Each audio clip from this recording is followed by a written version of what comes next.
bersama saya Destri Yulita Situmorang. Pada podcast kali ini saya akan mengajak teman-teman saya untuk bergabung dan kita akan belajar mengenai tabel periodik unsur 2 yaitu alkali tanah. Kepada teman-teman saya persilakan.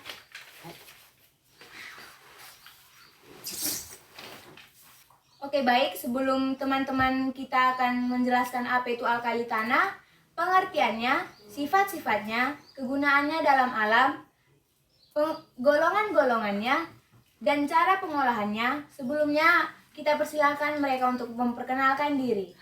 Halo Sobat Kimia, perkenalkan nama saya Gibin Saksendata Barat dan nama teman saya Elsa Rotuha Silalahi.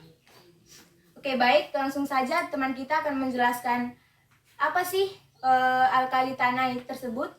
Baik, sebelum teman saya Elsa menjelaskan apa sih itu alkali tanah atau golongan 2 dalam tabel periode unsur, terlebih dahulu kita harus mengetahui Sobat Kimia apa itu yang maksud dengan tabel periode unsur. Baik, tabel periode unsur atau unsur-unsur yang terdapat dalam tabel periode unsur tersebut disusun sesuai dengan urutan nomor atomnya. Unsur yang terletak di kiri dalam tabel periode unsur disebut sebagai sifat logam, sedangkan unsur-unsur yang terletak di kanan disebut sebagai sifat yang memiliki non-logam. Dan ingat Sobat Kimia bahwa tabel periode unsur tersebut, unsur-unsur yang terletak dalam satu baris disebut sebagai periode, serta unsur-unsur yang tidak terletak dalam satu lajur disebut sebagai golongan. Di sini saya sudah memiliki gambar tabel periode unsur supaya Sobat Kimia lebih jelas melihat di sini. Baik, pada tabel periode unsur tersebut yang dimaksud dengan satu periode tersebut yaitu satu baris, di mana satu baris yaitu hidrogen sampai ke helium dapat kita lihat, dan H sampai H ini disebut sebagai periode pertama, dan Li sampai Ne disebut periode kedua sampai periode ke-7 dari Fr sampai selanjutnya. Dan ingat Sobat Kimia bahwa dalam satu golongan disebut sebagai golongan alkali, dan golongan kedua disebut sebagai alkali tanah, golongan ketiga disebut sebagai boron, golongan keempat disebut sebagai karbon, golongan kelima disebut nitrogen, golongan keenam disebut kalkogen ataupun oksigen, dan golongan ketujuh disebut halogen, dan golongan ke-8 disebut gas mulia. Dan ingat Sobat Kimia bahwa tabel periode unsur tersebut memiliki sifat-sifat dalam satu golongan tersebut hampir sama, baik itu sifat non-logam maupun logam. Dan ingat bahwa sifat-sifat kimia tersebut hampir sama dengan unsur-unsur logam lainnya, baik itu golongan pertama dan golongan kedua sampai golongan ke-7 dan sampai golongan ke-8, maaf salah. Dan dalam tabel periode unsur ini dibagi menjadi dua bagian, yaitu golongan A dan golongan B, di mana golongan A terdiri dari 8 bagian dan golongan B terdiri dari 8 bagian juga. Jadi semua tabel periode unsur terdiri dari 16 golongan. Dan apa sih alkali tanah tersebut akan dijelaskan oleh teman saya Elsa. Oke, Elsa. Logam alkali tanah terdiri dari 6 unsur. Yang pertama, berilium, kedua magnesium, ketiga kalsium, keempat strontium, kelima barium, dan keenam barium. Disebut logam karena memiliki sifat-sifat logam, dan disebut alkali karena memiliki sifat alkali jika direaksikan dengan air. Dan disebut juga dengan tanah karena oksidasinya sukar larut dalam air dan banyak ditemukan di dalam bebatuan kerak bumi. Istilah alkali tanah biasanya digunakan untuk menggambarkan kelompok unsur golongan 2A. Unsur-unsur golongan 2A disebut juga alkali tanah, sebab unsur-unsur tersebut bersifat basa dan banyak ditemukan dalam mineral tanah. Logam alkali tanah umumnya reaktif, tetapi kurang reaktif jika dibandingkan dengan logam alkali. Sebelumnya, boleh nggak sahabat-sahabat kimia menjelaskan satu persatu golongan-golongan pada alkali tanah yang teman-teman sebutkan sebelumnya? Oke, baik. Tentunya boleh, sangat boleh. Untuk Sobat Kimia apa yang tidak akan perbuat, ya kan? Ya. Yes, baik. Di sini saya sudah memiliki gambar Sobat Kimia. Oke, bisa ditunjukkan Elsa. Pada gambar yang pertama itu adalah gambar berilium. Pada gambar yang kedua itu adalah magnesium. Pada gambar yang ketiga itu adalah kalsium. Dan dibalik gambar yang keempat ini adalah strontium. Gambar yang kelima adalah barium, dan gambar yang keenam adalah radium. apakah kalian perlu menjelaskannya lebih rinci? Sebaiknya supaya teman-teman kita lebih mengerti, ada baiknya teman-teman untuk menjelaskan lebih jelas. Apakah kita akan jelaskan? Tentu ya, nggak Oke. mungkin kita jelaskan apa yang tidak akan kalian perbuat untuk sobat kimia. Baik, yang pertama yaitu berilium. Berilium memiliki, bisa tunjukkan sekali lagi. Ini dia. Berilium memiliki nomor atom 4 dan memiliki titik lebur berada pada 1287 derajat Celcius. Dan di mana berilium ini memiliki warna abu-abu dan ringan serta mudah pecah. Dan ingat sobat kimia, jika ingin menggunakan berilium tersebut harus dengan hati-hati karena berilium ini sangat beracun. Teman-teman, kalau boleh saya bertanya, apa sih kegunaan atom dan titik lebur pada tabel periodik unsur? Baik, sobat kimia, terkadang kita hanya melihat tabel periodik unsur ya, tapi kita tidak mengetahui apa sih kegunaan nomor atom yang tertera pada tabel periodik unsur serta nomor massa, adapun nomor dan lain-lainnya. Oke, baik, nomor atom pada tabel periodik unsur ini digunakan yaitu berfungsi sebagai penentu jumlah proton dalam inti atom. Dan ingat sobat kimia, nomor massa juga digunakan untuk menentukan jumlah proton dan neutron serta elektron. Dan perlu kita ketahui sobat kimia, yang maksud dengan proton adalah partikel yang bermuatan positif serta jika elektron merupakan partikel yang bermuatan negatif atau dilambangkan dengan E-. Dan neuron merupakan partikel yang bermuatan netral. Itu dia tentang mengenai sekilas atom. Satu lagi, titik lebur. Titik lebur berfungsi untuk menyatakan suatu zat atau yang digunakan dalam tabel periodik unsur tersebut. Seperti itu deh. Baik, yang kedua yaitu magnesium atau dengan rumus kimia Mg. Di mana magnesium tersebut bisa ditunjukkan. Baik, pada gambar yang kedua, magnesium tersebut memiliki nomor atom 12 serta titik leburnya berada pada 650 derajat Celcius. Dan di mana magnesium tersebut memiliki warna pekat abu keputihan ataupun disebut sebagai warna abu-abu yang mengkilap, dan digunakan untuk melapisi pesawat serta melapisi hingga obat-obat bahan obat mah. Dan yang ketiga yaitu kalsium atau dengan rumusnya yaitu Ca. Di mana kalsium dapat dilihat pada gambar ya sobat kimia, di mana kalsium tersebut memiliki nomor atom 20 serta titik leburnya berada pada 840 derajat Celcius sobat kimia. Di mana warna dari kalsium tersebut yaitu putih keperakan serta unsur kegunaannya itu untuk unsur pembentuk tulang dan gigi yang terdapat dalam susu, dan bisa juga digunakan untuk campuran gips. Selain itu juga bisa digunakan untuk bahan pengelasan. Seperti itu sobat kimia untuk kalsium. Lain lagi untuk strontium. Strontium yang keempat dalam golongan alkali dapat dilihat dalam gambar, memiliki nomor atom 38 serta titik leburnya berada pada 777 derajat Celcius.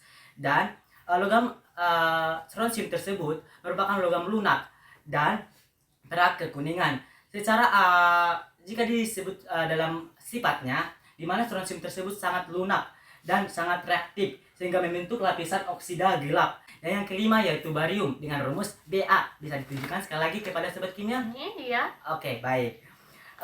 Pada barium tersebut nomor atomnya yaitu 56 serta memiliki titik lebur antara 727 derajat Celcius. Dan barium tersebut memiliki tidak pernah ditemukan di alam karena sangat reaktif akan suatu zat, dan biasanya ditemukan dalam bentuk barium sulfat atau dengan istilah kata lainnya jika disenyawakan dalam kimia barium sulfat yaitu BaSO4.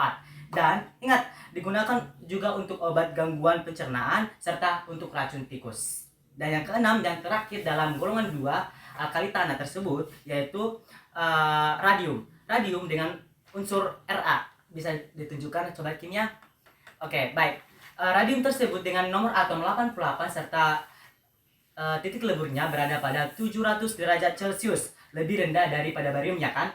Baik. pada titik radium tersebut warna pada radium tersebut yaitu warna putih bersih. Tetapi jika terkena udara maka ia akan berwarna hitam karena oksidasi. Kita sudah mempelajari oksidasi ya kan, oksidasi reduksi. Dan tingkat radioaktifnya sangat tinggi, digunakan untuk penderita kanker prostat yang sudah terkena tulang. Dan meski dengan efek demam samping, tetapi juga sangat digunakan untuk penyakit kanker prostat tersebut. Demikianlah tentang mengenai golongan-golongan serta apa sih kegunaannya dalam kehidupan kita sehari-hari. Teman kimia lebih mengerti cara menghafalkan golongan-golongan alkali tanah, yaitu boleh kita bareng-bareng? Bella, Mega, Caca, sarapan bareng Rara. Baik, sudah cukup jelas teman kita menjelaskan apa sih yang dimaksud dengan alkali tanah, dengan golongan-golongan alkali tanah. Selanjutnya saya ingin bertanya, bagaimana kelimpahannya pada alam? Sebelumnya saya ingin bertanya, bagaimana sih kelimpahannya golongan alkali tanah dalam alam? Baiklah, di sini saya akan menjelaskan kelimpahan di alam. Unsur pada golongan 2A atau golongan alkali tanah terdiri dari unsur berilium, magnesium, kalsium, strontium, barium, dan radium. Unsur golongan alkali merupakan unsur yang secara umum memiliki sifat basa dan dapat ditemukan di alam dalam bentuk mineral tanah. Oleh karena sifat basa dan keberadaannya dalam mineral tanah, maka golongan 2A ini lebih dikenal golongan alkali tanah. Unsur-unsur golongan alkali tanah di alam dapat ditemukan dalam bentuk senyawa atau lebih spesifiknya dalam bentuk mineral tanah. Sebagai contoh, magnesium dan kalsium ditemukan di alam dalam bentuk batuan, silikat, dan aluminosilikat berupa kationiknya. Kation-kation yang terdapat dalam silikat memiliki sifat mudah larut dalam air. Karena mudah larut dalam air, maka kation-kation silikat akan mudah terbawa oleh air hujan sampai akhirnya bermuara di laut. Hal inilah yang menyebabkan ion-ion Ca2+ dan Mg2+ maka banyak ditemukan di laut. Ion-ion tersebut banyak ditemukan di laut pada kulit kerang dalam bentuk senyawa kalsium karbonat atau CaCO3. Lebih lanjut, kulit kerang ini akan terakumulasi bersama hewan laut lainnya yang sudah mati, yang selanjutnya akan membentuk deposit batu karang. Unsur lain dari golongan alkali tanah yang banyak ditemukan di laut adalah unsur magnesium. Unsur magnesium dalam air laut akan bereaksi dengan sedimen kalsium karbonat atau CaCO3 yang akan membentuk mineral dolomin dengan rumus kimia CaCO3 MgCO3. Sementara itu, unsur berilium terdapat dalam mineral utama berupa beril dengan rumus kimia Be3A12 atau SiO36. Selain itu,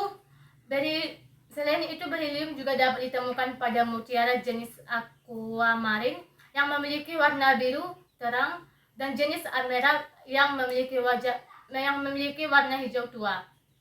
Strontium atau Sr di alam terdapat dalam bentuk mineral sialisit dengan rumus kimia SrSO4 dan mineral strontianat dengan rumus kimia SrCO3. Kelimpahan dengan rumus kimia BaSO4 dan mineral iterit dengan rumus kimia BaCO3. Unsur terakhir pada golongan alkali tanah yaitu radium. Unsur ini memiliki sifat radioaktif sehingga terdapat di alam dalam jumlah kecil pada biji uranium.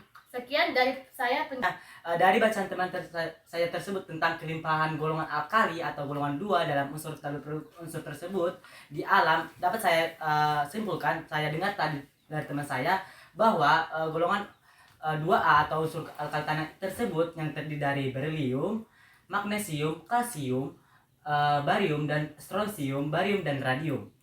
memiliki kelimpahan di alam katanya, karena misalnya kan kita buat sebagai contoh yaitu antara kalsium dan magnesium yang mendekat pada silikat katanya tadi, di mana silikat tersebut sangat mudah tercerna atau mudah bereaksi dengan air yang akan terbawa ke laut. Itulah sebabnya menyebabkan bahwa di dalam air laut sangat banyak Ca2+ dan Mg2+ magnesium tersebut. Oke, selanjutnya apa saja sifat-sifat alkali tanah? Baik, untuk sifat-sifat alkali tanah tersebut yaitu yang pertama bahwa sifat alkali tanah tersebut sangat reaktif ya, dan sangat memiliki sifat basa tetapi lebih lemah dari golongan 1. Golongan 1 apa? Golongan alkali. Iya, golongan alkali. Dan ingat bahwa berbeda dengan golongan alkali, di mana golongan 2 tersebut memiliki sifat-sifat yang mudah bereaktif dengan air. Oleh sebab itu disebut sebagai alkali atau alkali yang dapat bereaksi dengan air. Dan sifat-sifatnya akan dijelaskan oleh teman saya, Elsa. Sifat-sifat alkali tanah. Yang pertama, sifat fisika golongan alkali tanah. Unsur golongan alkali tanah semuanya berbentuk padat atau logam yang memiliki sifat relatif lunak, namun lebih keras daripada unsur-unsur golongan alkali. Untuk tingkat kekerasannya sendiri berkurang dari Ba sampai Ra. Hal tersebut dikarenakan kekuatan ikatan antar atomnya semakin berkurang dari Be sampai Ra. Berkurangnya kekuatan ikatan antar atom ini sebagai akibat jarak antar atom logam alkali tanah semakin bertambah seiring bertambahnya nomor atom dari Ba ke Ra. Untuk warna dari logam alkali tanah secara umum memiliki warna perak, kecuali logam berilium yang memiliki warna abu. Dan untuk sifat fisika lainnya adalah titik leleh dan titik didih yang ada pada logam alkali tanah mengalami penurunan dari B ke Ra sebagai akibat dari adanya jari-jari atom yang bertambah panjang. Yang kedua, sifat kimia golongan alkali tanah. Unsur golongan alkali termasuk logam yang memiliki sifat relatif. Namun demikian kreatifannya tidak seperti golongan alkali atau golongan 1A. Golongan alkali tanah bersifat reaktif karena pada konfigurasi elektronnya terdapat 2 elektron valensi yang menjadikan unsur-unsur golongan alkali tanah ini akan membentuk kation 2 atau ion bermuatan positif. Adapun konfigurasi elektron untuk unsur-unsur golongan alkali tanah adalah sebagai berikut. 4Be konfigurasi elektronnya ialah 1s pangkat 2, 2s pangkat 2. 12Mg konfigurasi elektronnya ialah 1s pangkat 2, 2s pangkat 2, 2p pangkat 6, 3s pangkat 2. 20Ca konfigurasi elektronnya ialah 1s pangkat 2, 2s pangkat 2, 2p pangkat 6, 3s pangkat 2, 4s pangkat 2. 38Sr konfigurasi elektronnya ialah 1s pangkat 2, 2s pangkat 2, 2p pangkat 6, 3s pangkat 2, 3p pangkat 6, 4s pangkat 2, 3d pangkat 10, 4p pangkat 6, 5s pangkat 2. 56Ba konfigurasi elektronnya ialah 1s pangkat 2, 2s pangkat 2, 2p pangkat 6, 3s pangkat 2, 3p pangkat 6, 4s pangkat 2, 3d pangkat 10, 4p pangkat 6, 5s pangkat 2, 4d pangkat 10. Ingin bertanya nih, Ya. kira-kira kegunaan setiap unsur logam alkali tanah itu apa saja? Baik, kegunaan unsur golongan alkali tanah yang pertama kita bahas dari Be, berilium. Di mana logam berilium atau Be memiliki beberapa kegunaan, diantaranya sebagai alloy atau paduan logam. Dan yang kedua untuk tembaga berilium.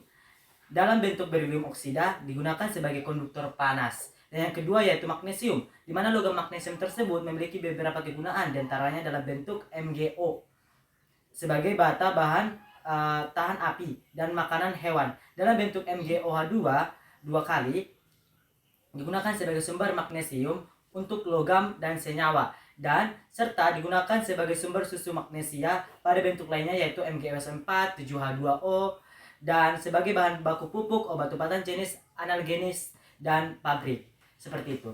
Dan yang ketiga yaitu logam kalsium atau Ca dalam unsur kimianya, di mana memiliki beberapa kegunaan diantaranya sebagai bentuk senyawanya. Pada bentuk oksidasinya yaitu CaO banyak digunakan pada pabrik saja dan pengolahan air. Logam kalsium dalam bentuk CO3 sebagai bahan baku motor atau mortar. Ca dalam bentuk CaOS4, kalsium sulfat, dimanfaatkan untuk lapisan kertas, pengisi, dan antasid. Dan yang kelima yaitu barium, di mana barium BaSO4 memiliki kegunaan untuk pigmen cat dan lainnya. Dan logam radium yang memiliki sifat radioaktif dimanfaatkan sebagai unsur untuk mengobati kanker, di mana kanker yang diobati diantara khusus pada penyembuhan kanker prostat, itu yang saya bahas tadi, kanker prostat yang menyebar ke seluruh tulang, itu dia. Selanjutnya, bagaimana keberadaan unsur logam alkali tanah?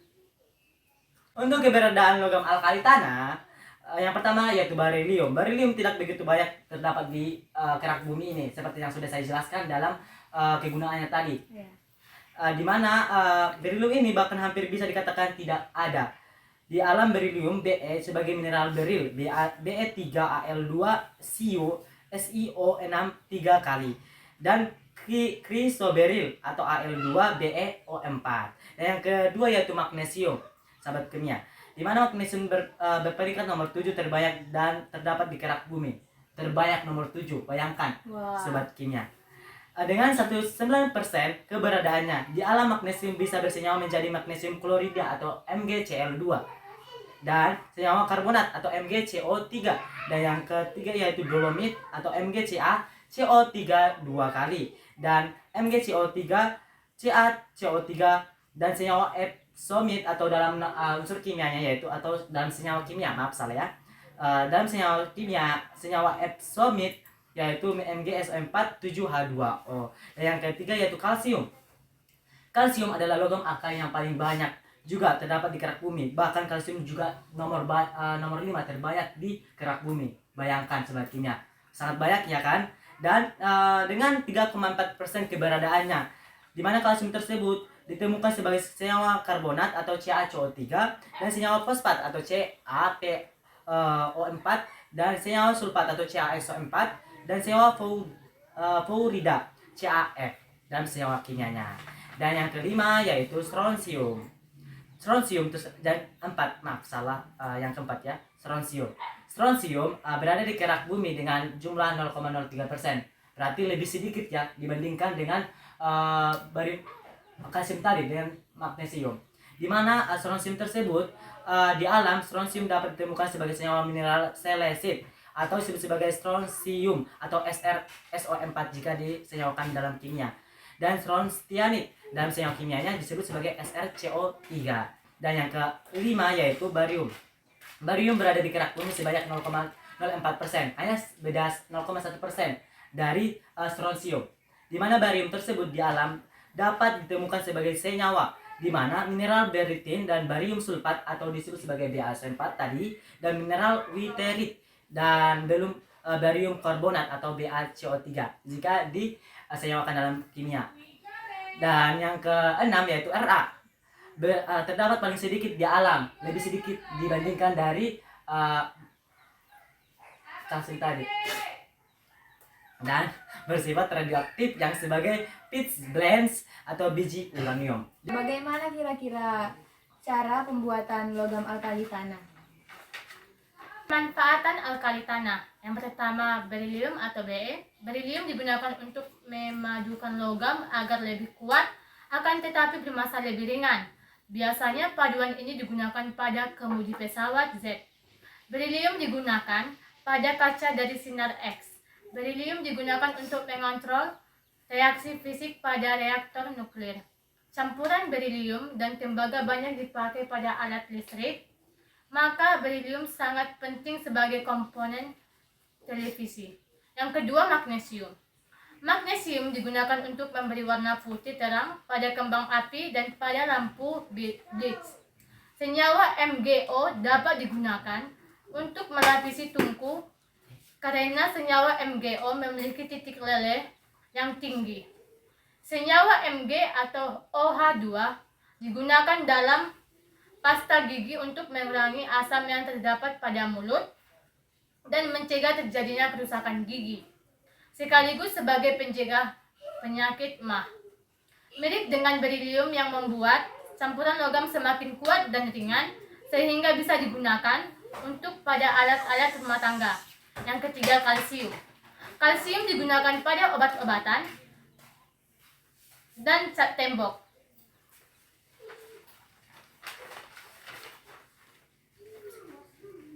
Yang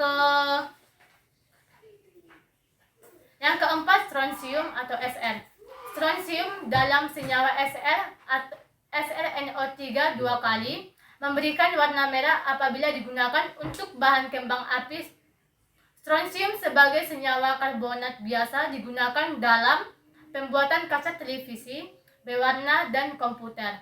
Yang kelima, barium atau Ba. BaSO4 digunakan untuk memeriksa saluran pencernaan karena mampu menyerap sinar XBaSO4. Digunakan sebagai pewarna hijau pada kembang api. Dan yang terakhir, radium. Bersifat radioaktif, digunakan untuk terapi kanker sebagai sumber emisi sinar gamma. Untuk mengecat angka atau nomor pada jam atau dahulu karena Ra bersinar di dalam gelap, sekarang tidak. Sekian dari kegunaan pemanfaatan golongan alkali tanah. Berarti sobat kimia bahwa golongan alkali tanah ini sangat dibutuhkan, bukan? Iya. Dalam kehidupan kita sehari-hari. Saya dengar tadi mulai dari pembuatan mesin serta pembuatan racun tikus, dan digunakan sangat banyak lagi melapisi bahan-bahan makanan dan melapisi zat-zat yang tertentu dibuat dari logam-logam tersebut. Berarti sangat berguna. Itulah sobat kimia mengapa logam alkali tersebut sangat digunakan dalam kehidupan kita sehari-hari. Oke, terima kasih untuk teman-teman saya. Kita telah mendengar begitu banyak pelajaran yang telah bisa kita ambil dari penjelasan teman-teman saya, dari pengertian alkali tanah, sifat-sifat golongan, kegunaannya di alam.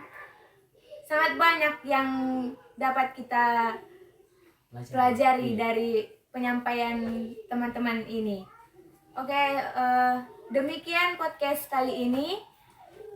Kami pamit undur diri jika ada kesalahan kata yang tidak kami sengaja. Kami mohon maaf dan terima kasih.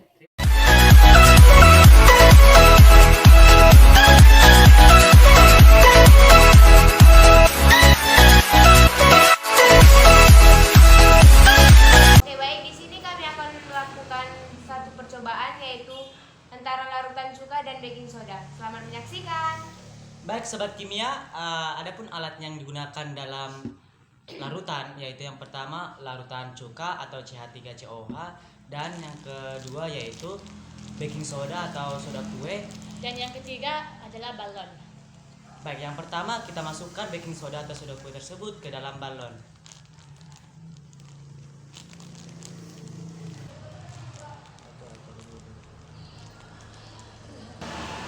Baik, setelah soda kue atau NaCO3 natrium bikarbonat tersebut dimasukkan ke dalam balon, maka kita tuangkan ke dalam larutan cuka untuk melihat hasil reaksinya.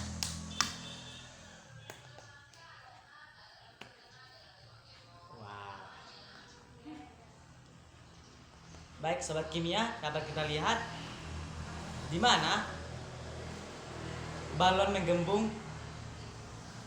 ketika larutan cuka dan larutan soda atau natrium bikarbonat tersebut disatukan, maka akan menghasilkan gelembung-gelembung. Baiklah, di sini saya akan menyimpulkan, semakin banyak volume cuka yang digunakan, maka semakin besar gelembung yang dihasilkan.